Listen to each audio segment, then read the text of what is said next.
Hi, and welcome to the video. Today we are going to be talking about the Great Entrance. So let's go ahead and start with some commentary. St. Maximus the Confessor says that the Great Entrance is like the revelation of the mystery of salvation hidden in God. St. Germano says that it represents Christ proceeding to his mystical sacrifice. St. Nicholas Kabasalos says that it's like the Lord's journey to Jerusalem on Palm Sunday. And St. Simeon of Thessaloniki says that the Great Entrance represents the final coming of Christ. So let's go ahead and talk about what makes up the Great Entrance. First, the purpose of the Great Entrance is the transfer of the gifts to the sanctuary. The gifts in this case are the bread and the wine that were prepared in the chalice and diskos during proscomedia before the liturgy began. The first instance of the Great Entrance was recorded in the 4th century, but it was given ceremony in the 7th century. It is a closed-loop entrance from the prothesis table out and back into the holy table. More pomp was added over time. It was a lot more subtle, a lot more quiet during the early parts of the church, but then given a greater part, hence the Great Entrance. Originally, no priest was needed. Only the deacons would be transferring the gifts. But as over time went on, deacons would actually deposit the gifts in the altar, but now only the priests do. The deacons just assist. If you remember back in the first video of this series where we talk about the liturgical development in history, you start to see that over time, a lot of things in the church are a lot more quiet and then add a lot more pomp and circumstance as time and the centuries go on further and further. The Great Entrance is a fantastic example of this, going from this much more quiet transfer of the gifts from another part of the building or another building to the altar, and now you have this big procession happening where everyone is just looking at the priest holding the gifts and going around the church. In the Antiochian tradition, this is the only entrance during the Divine Liturgy that the liturgical fans are actually really used. So I'm going to add a little bit of commentary about these fans. They're only used during the Great Entrance in the Byzantine practice, presbyteral Divine Liturgy, so no bishop needed, just a priest needed. It was originally used in the 4th century to blow away flies from the gifts on the altar, literally a fan, and they were made of peacock feathers. Later, metal was introduced for them, and then they were given symbolism of the seraphim, representing Isaiah's vision of God in heaven. They are processional, but used above the gospel in the Russian tradition. These usually will follow during the reading entrances of the gospel. So let's start off with our top-down diagram to show how exactly the Great Entrance goes about. First, the priest, deacon, and someone carrying the censer, either most likely a deacon or an altar server, will go around the altar and head to the table of oblation.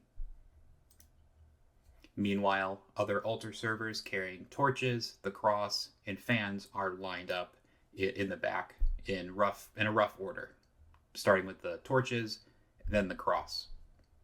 If you're watching this video from St. Barnabas, you know that there's only so much room behind the altar. That's kind of why we have to open up the curtain and have some of the altar servers kind of step out, because there's just only so much room we can fit people in, especially during something like Holy Week or Pascha. There's just not that much space. Maybe with the new church.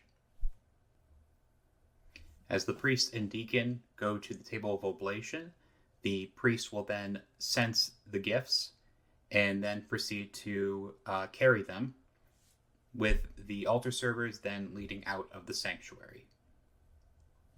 And so we begin the entrance.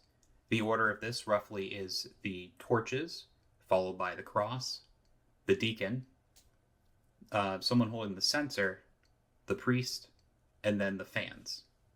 The entrance will go down around the church and then follow through towards the altar again. During this time, the priest will ask for prayers for people like the President of the United States or whatever country you're from, higher up clergy like their metropolitan, and then for basically all Orthodox Christians around the world. As the entrance goes up towards the center aisle, towards the royal doors, the altar servers will then split right and left to try to be as even as possible. And this is where the entrance kind of stops right there. The deacon will then start to enter in through the royal doors, while all the altar servers and the priest remain in front. At this time, the priest will then pray for the living, most likely people that are within the parish, and then pray for the departed, people who are departed that were part of the parish, along with any other loved ones or friends of the church and other high-ranking clergy.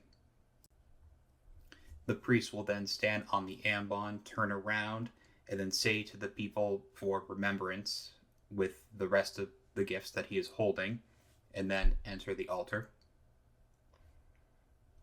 This is then followed with the censer, immediately bowing in front of the royal doors and heading inside.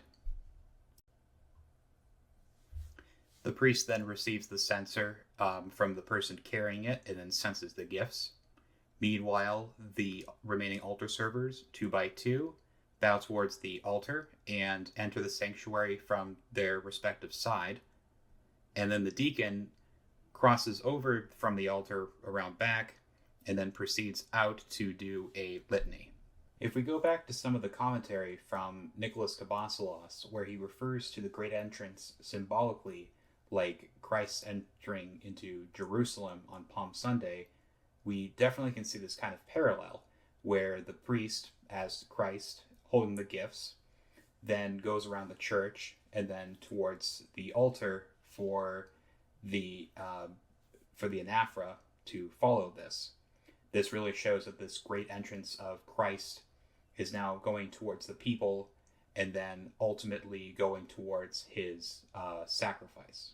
So with that, it adds a bit more of a symbolic meaning, along with the practical purposes of transferring the gifts from another place to the altar. Although in modern times, or even actually back into the 1300s, where the table of oblation was inside the sanctuary, we still keep this symbolism happening, even though that it doesn't always serve the most practical purpose. But this is the whole thing with our tradition. There's always meaning behind everything we do. Thank you for joining me today with this video. Next, we'll be talking about the anaphora, and look forward to seeing you then. Bye!